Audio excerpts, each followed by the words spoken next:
સાહેબ જે તમે પ્રક્રિયા આપી છે જે મેળા બાબતની અંદર એની માટે સાહેબ શું કહેવા માંગુ છું? એટલે રાજકોટમાં જે ગેમ ઝોનમાં જે ઘટના બનેલી અગ્નિકાંડની, જેમાં ઘણા નિર્દોષ નાગરિકોએ એમને જાન ગુમાવવા પડેલા, ત્યાર પછી સરકારે આ પ્રકારના ગેમ ઝોન, લોકમેળાઓ એને માટેની SOP એક નક્કી કરી છે.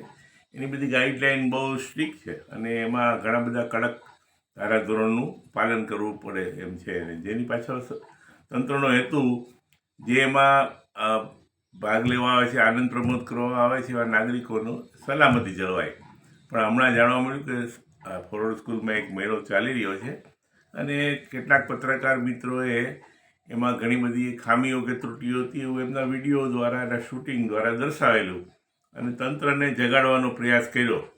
તંત્રે શું પગલાં લીધા, તંત્રે એમાં શું કાળજી લીધેલી મને ખ્યાલ નથી, પણ પછી જાણવા મળ્યું કે એમાં એ પૈકીના એક પત્રકાર ઉપર FIR કરવામાં આવી છે.